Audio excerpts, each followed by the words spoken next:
The summer heat had been unbearable for weeks. The sun beat down on Los Angeles, drying out the land and turning everything into a tinderbox. The Parker family, James, his wife Angela, and their 3 children, had been watching the news all day. Wildfires were spreading fast across the hills, moving closer and closer to their neighborhood. Reports showed homes burning down in minutes. People were evacuating in a hurry, grabbing whatever they could before fleeing for safety. James stepped outside onto the front porch and looked toward the mountains. Thick, dark smoke filled the sky, turning the bright afternoon into something eerie and unsettling. The smell of burning wood and ash filled the air, making it hard to breathe. The wind was strong, pushing the fire forward, carrying embers that could set houses on fire in seconds. Inside the house, Angela was packing a bag with important papers, some clothes, and whatever food she could grab. Their youngest daughter, Mia, clung to her leg, scared and confused. "Mommy, are we leaving?" she asked in a small voice. Angela crouched down and held Mia's hands. "Not yet, baby, but we need to be ready," she said, forcing a smile. Their teenage son, Jordan, was in the backyard, hosing down the grass and the roof. He had seen on the news that wetting the area around the house could help slow down the fire if it got too close. Sweat dripped down his face as he worked, his heart pounding. He was only 16, but he knew this wasn't a normal day. James grabbed his phone and dialed 911. The line rang and rang before someone finally answered. 911. "What's your emergency?" A calm voice said. "Yes, we need help. The fire is getting close to our house. We need firefighters here before it's too late," James said quickly.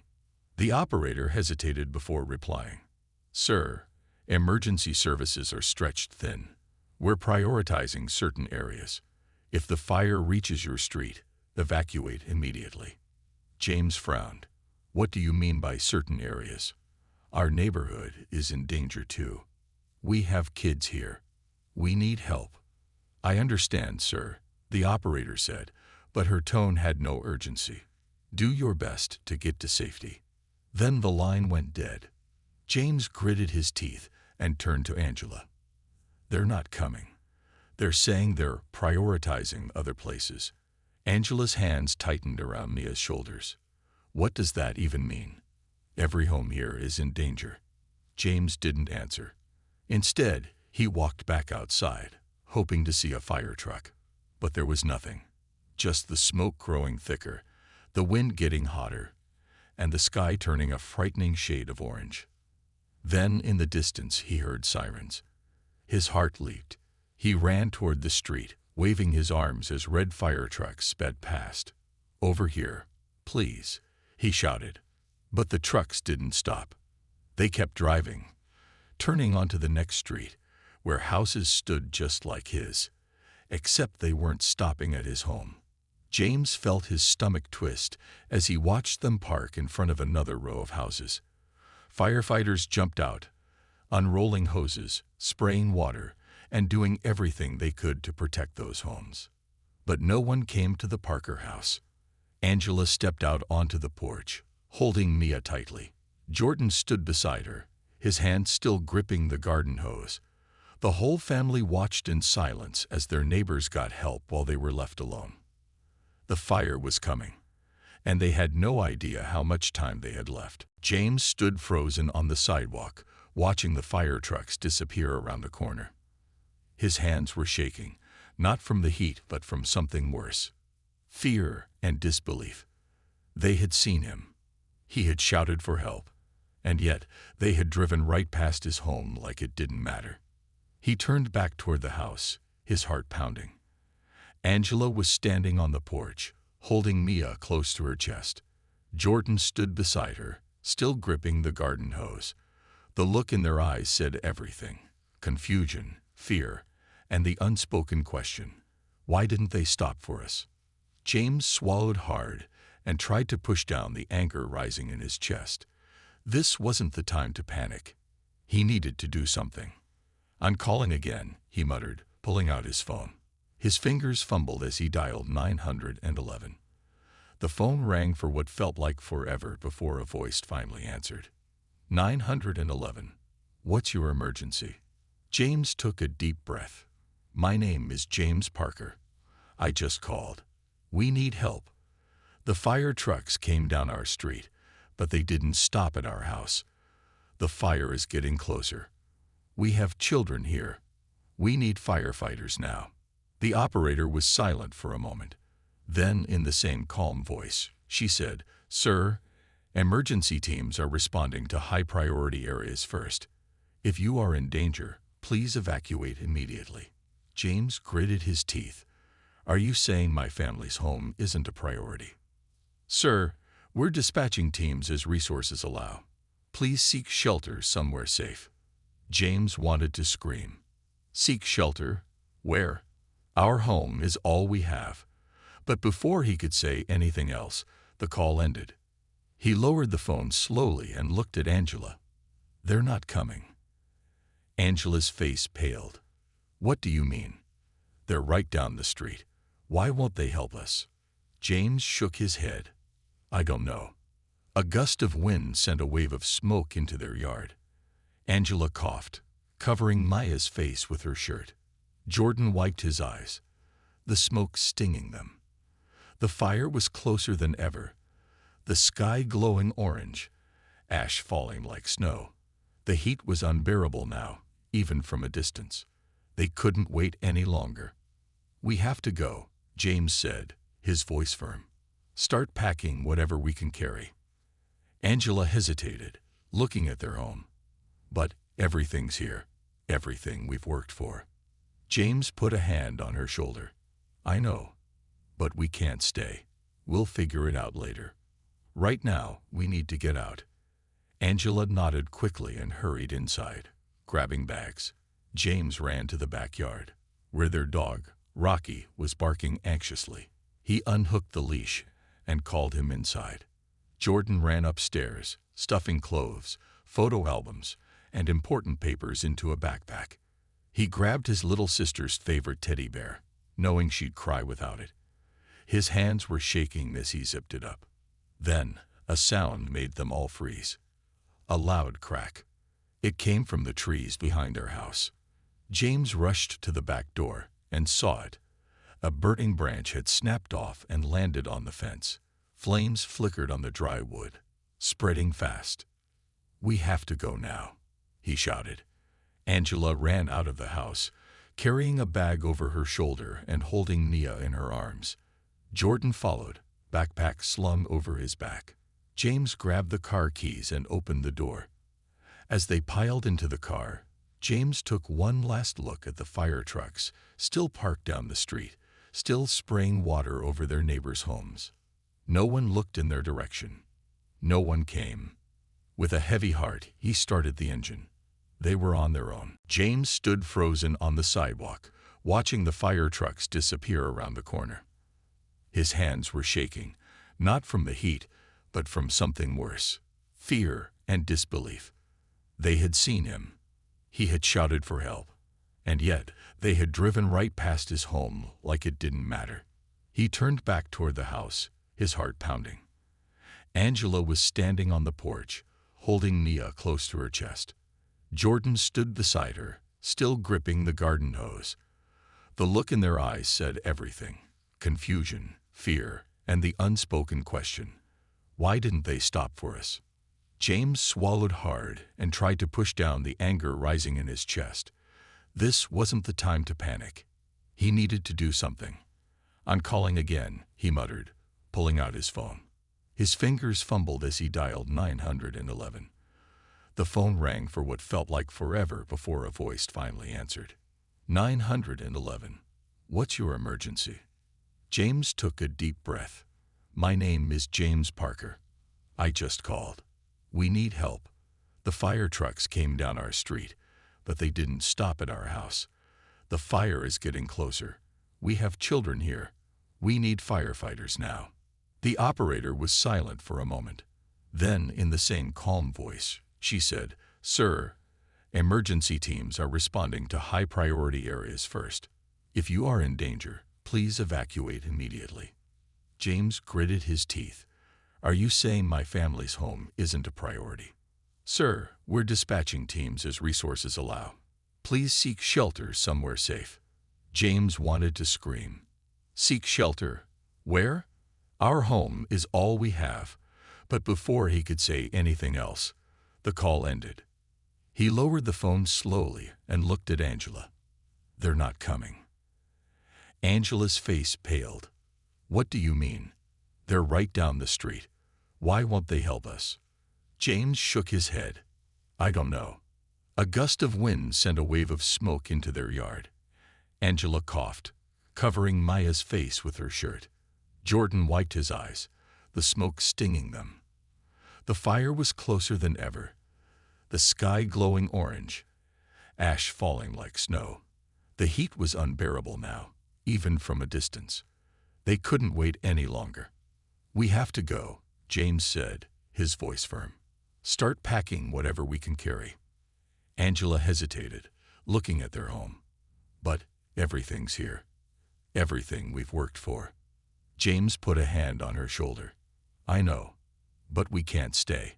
We'll figure it out later. Right now, we need to get out. Angela nodded quickly and hurried inside. Grabbing bags, James ran to the backyard, where their dog, Rocky, was barking anxiously. He unhooked the leash and called him inside. Jordan ran upstairs, stuffing clothes, photo albums, and important papers into a backpack. He grabbed his little sister's favorite teddy bear, knowing she'd cry without it. His hands were shaking as he zipped it up. Then a sound made them all freeze. A loud crack. It came from the trees behind their house. James rushed to the back door and saw it. A burning branch had snapped off and landed on the fence. Flames flickered on the dry wood, spreading fast. We have to go now, he shouted. Angela ran out of the house, carrying a bag over her shoulder and holding Mia in her arms. Jordan followed, backpack slung over his back. James grabbed the car keys and opened the door. As they piled into the car, James took one last look at the fire trucks still parked down the street, still spraying water over their neighbors' homes. No one looked in their direction. No one came. With a heavy heart, he started the engine. They were on their own. James drove in silence, gripping the steering wheel so hard that his knuckles turned white. The road was still crowded with cars, moving slowly as families like theirs tried to escape. The further they got from their neighborhood, the darker the smoke became in the rearview mirror.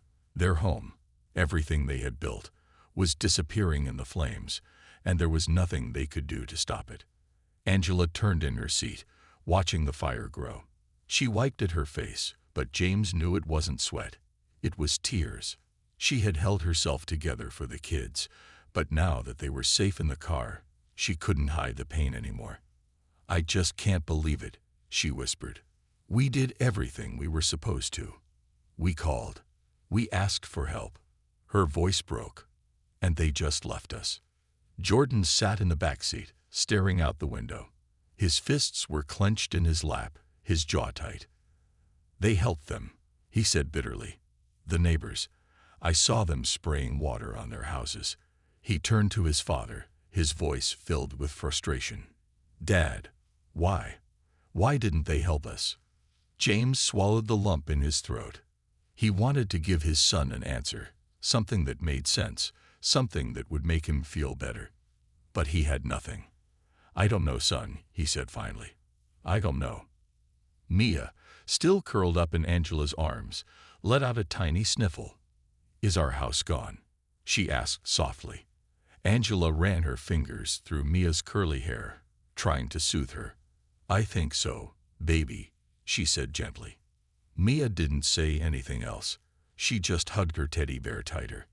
A loud boom suddenly shook the car windows. Everyone jumped. James slammed on the brakes, and the car in front of him did the same. He craned his neck to see where the sound had come from.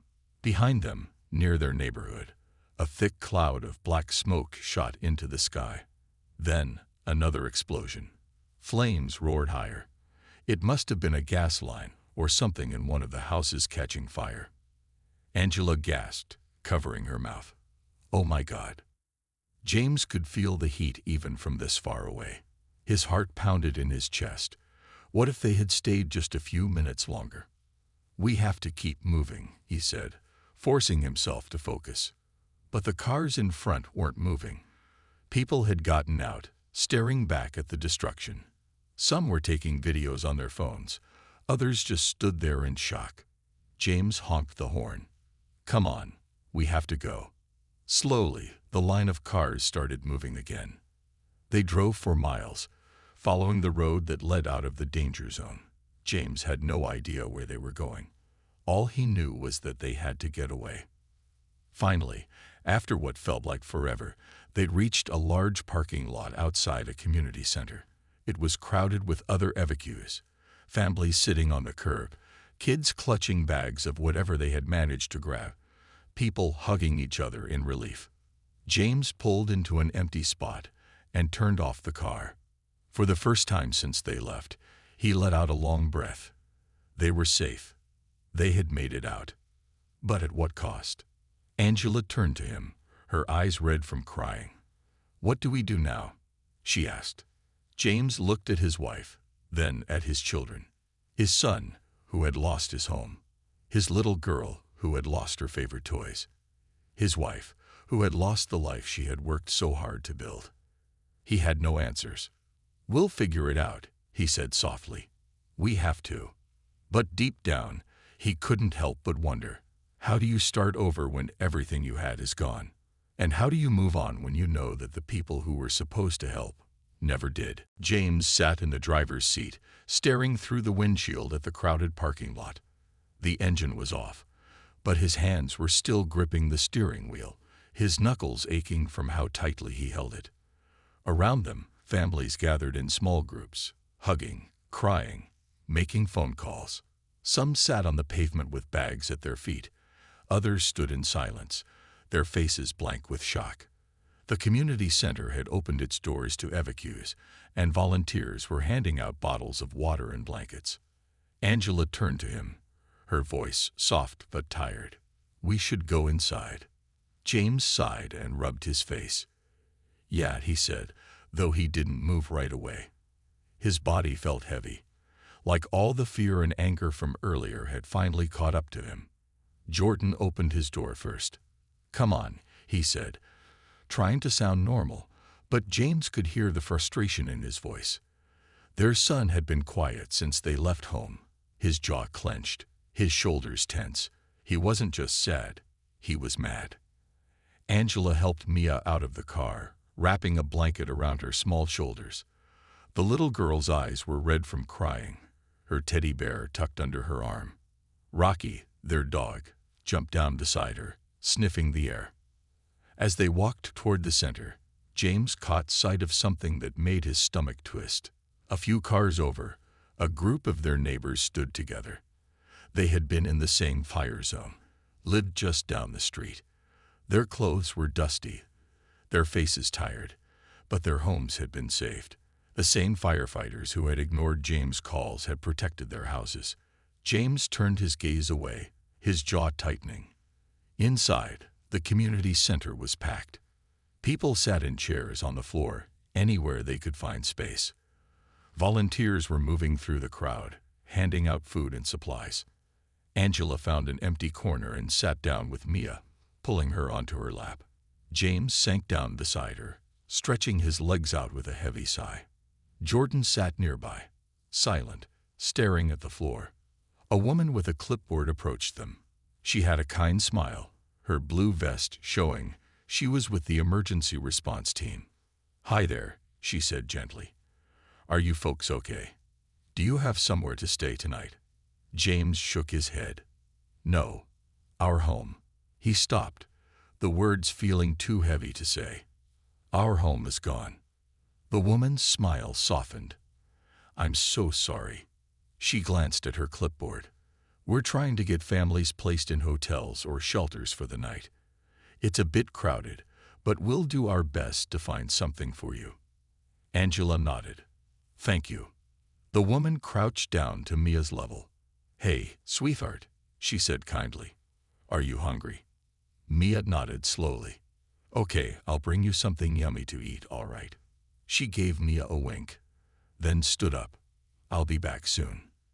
As she walked away, James let out a long breath. He knew they were lucky to be safe, but it didn't feel like it. Their home was gone.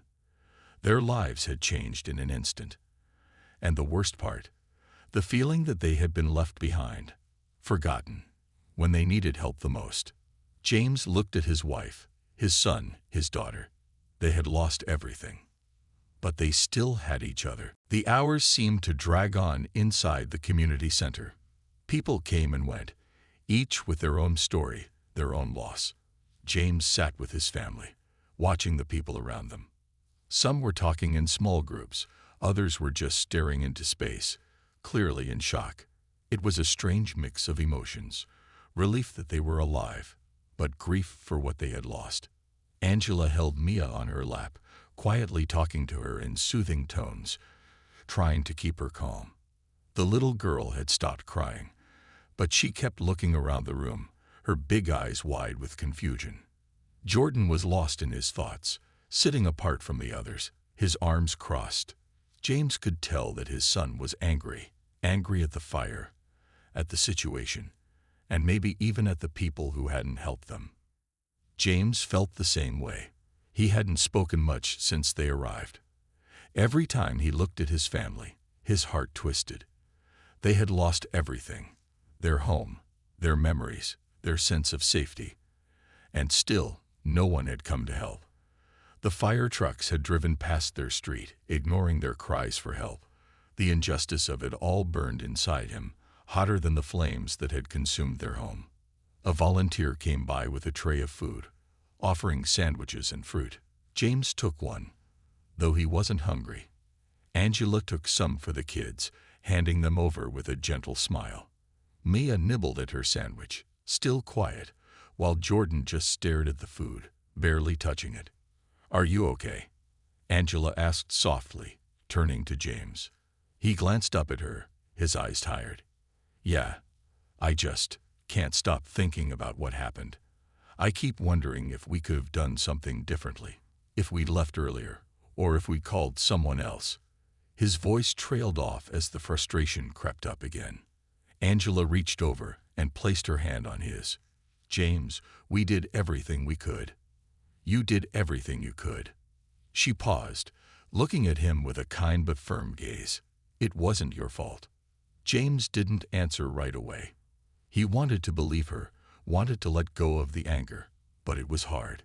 He felt like they had been betrayed, left behind when they needed help the most.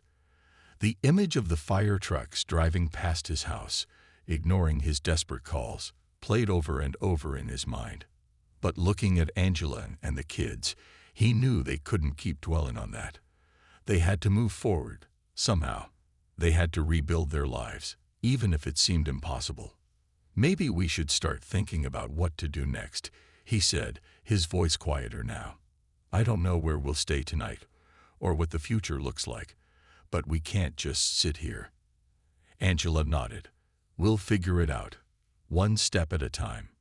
Jordan looked up from his sandwich, his expression a mix of exhaustion and frustration. "What are we supposed to do? We don't even have a home anymore." James saw the hurt in his son's eyes. He understood the pain. He felt it too. But there was no easy answer, no magic fix.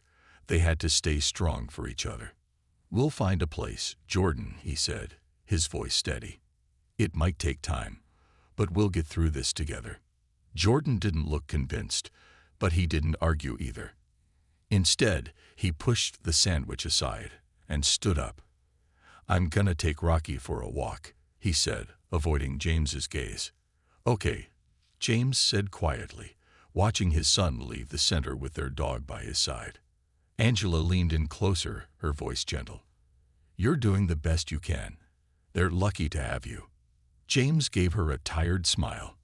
"I just wish I could have done more." She didn't say anything for a moment, just held his hand, offering silent support. They both knew that the road ahead wouldn't be easy. They had lost everything in a single night, and the future seemed uncertain. But one thing was clear: they would face it together as a family, and no matter how hard things got, they would never give up. The days after the fire were a blur. James couldn't remember when exactly the shock wore off, but it felt like everything around him had changed. There was no familiar place to return to, no comfort in their old routines. They had moved from one temporary shelter to another, staying with friends, family, and even in motels when they could find one. But nothing felt permanent. Nothing felt like home. James had never realized how much they took for granted until it was all gone. The walls that once sheltered them, the small moments, like making breakfast in the kitchen or watching TV in the living room, were now distant memories. He missed the small things. Even something as simple as sitting on the porch with a cup of coffee had been taken from him. Angela tried to keep things normal for the kids. She found ways to make their temporary homes feel as familiar as possible. New routines, new places, but the same love and care. Mia, who had been so quiet after the fire, was starting to smile again. Jordan, on the other hand, was still struggling. He spent a lot of time alone, mostly lost in his thoughts or talking to Rocky, who had become his silent companion through it all. One evening, James sat outside a small apartment they were renting for a few weeks, staring at the night sky. The cool breeze felt good, but it didn't bring any relief from the weight in his chest. The fire had changed everything. He hadn't expected things to go back to normal so quickly, but part of him had hoped they would find some kind of stability by now. Instead, it felt like they were still living in a limbo, caught between the past they had lost and an uncertain future. Angela joined him outside, bringing a cup of coffee for him. She handed it to him with a soft smile, sitting down beside him. "How are you holding up?" she asked, her voice quiet, almost as if she was afraid of upsetting the fragile peace they had managed to create. James took a sip of the coffee, the warmth of it comforting, but it didn't ease the ache inside. "I don't know," he admitted. "It's like I'm still waiting for things to get back to normal. But I don't even know what that means anymore." Angela nodded, her eyes reflecting the same sadness he felt. "It's hard. We've been through so much, and everything keeps changing. But we'll keep going. We'll keep fighting." He knew she was right. They had no choice but to keep going. But sometimes it felt like no matter how hard they tried, things were never going to feel the same. "Do you ever feel like it's all just too much?" James asked, his voice filled with a mix of frustration and helplessness. "Like no matter how hard we work, nothing is going to fix what happened." Angela's eyes softened. She placed her hand on his, a silent gesture of support. "I know it feels that way. I do. But you have to remember, we still have each other. We're still a family. And that's what matters most. We're going to rebuild, piece by piece. It'll take time, but we'll get there." James looked at her, his heart swelling with love for the woman who had stood by him through everything. She was right. They had lost a lot, but they hadn't lost each other. That was something worth holding on to. The next day, they started the long process of trying to rebuild their lives. James filed insurance claims, contacted people who might be able to help them find a new home, and worked through all the paperwork that came with a disaster like this. But it was slow. The world moved at its usual pace while they felt stuck in a moment of devastation. Meanwhile, Jordan had started talking more. He wasn't as angry as before, though the sadness was still there. He had started to open up about the fire, about how he felt when he saw their house burning, how he felt when the firefighters passed by without stopping. It was clear that he still hadn't fully processed the trauma. But James was proud of him for starting to talk. It wasn't easy, and it wasn't a fix, but it was progress. One evening, as James sat down to dinner with his family, he realized something that gave him a small sense of hope. They might have lost everything, but they still had each other. That wasn't something the fire could take away. And as long as they had that, They could face anything. Angela reached over and took his hand, her eyes meeting his. "We're going to make it, James. I know we will." He squeezed her hand in return. "Yeah, we will." It wasn't a promise of easy days ahead, but it was enough. Weeks passed, and little by little, things began to change for the family. James had found a new job at a local construction company, and though the work was tiring, it gave him a sense of purpose. Angela had gone back to work part-time at a small daycare, and while it wasn't the same as before, it helped them stay afloat. Jordan had made new friends at school, though he was still quiet and reserved. Mia, too, had started to settle into her new routine, and for the first time in a long while, she was excited about going to the playground again. It was a small victory, but a victory nonetheless. The hardest part, however, was finding a new place to live. They had stayed in temporary housing for months, first with friends, then in motels, and finally in a small apartment on the edge of the city. It wasn't much, but it was something. The apartment wasn't as big as their old house, and it wasn't in the same neighborhood, but it was a roof over their heads. They could finally unpack some of their things, what little they had left, and start making it feel like home. Still, every time James passed their old street, a knot would form in his stomach. The memory of the fire was still fresh, and the pain of seeing their house reduced to rubble was something that lingered in his mind, but he was learning to push through it. They couldn't live in the past forever.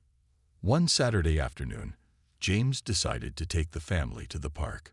It had become a bit of a tradition to go to the small green space nearby on weekends, where the kids could run around and play, and Angela and James could catch up on life. It wasn't the same as before, but it was their new normal. As they walked into the park, James smiled as he watched Mia chase after a butterfly. She was laughing, her eyes sparkling with joy. And for a moment, everything felt right. Jordan was on the swings, pushing himself higher and higher, a small smile tugging at the corners of his mouth. He still didn't talk about the fire much, but James knew that he was healing, little by little. Angela took a seat on the bench beside him, her hand resting on his. They watched their children play in silence, a quiet peace settling over them. The noise of the park, the laughter of other children, and the distant chatter of people going about their day seemed to fill the emptiness that had once felt so overwhelming. "I can't believe how far we've come," Angela said softly, her voice full of wonder. "It feels like a lifetime ago." James nodded, his gaze still on the kids. "It does, and it feels like we've lived 100 different lives in just a few months. But we're here. We're still here." Angela squeezed his hand. "We are. And we got each other. That's what matters." He turned to her, his heart swelling with gratitude. She had been his rock throughout this whole ordeal, and he knew he couldn't have done it without her. "Yeah," he said quietly. "We do." As the afternoon stretched on, they all sat together on the grass, enjoying the sun and the simple pleasure of being together. The fire that had destroyed their home was still a painful memory, but James was starting to see the light at the end of the tunnel. They were rebuilding, not just their house, but their lives, and that was more than he had ever imagined when the fire first tore through everything. The road ahead was still uncertain. There would be more challenges, more obstacles to face, and more days when it felt like the weight of it all was too much. But for now, as they sat together, watching the sunset and feeling the warmth of each other's company, James knew that they would be okay. They had lost everything, but they hadn't lost each other. And that, he realized, was the most important thing of all. It was a new beginning, a second chance, and this time they would make it count.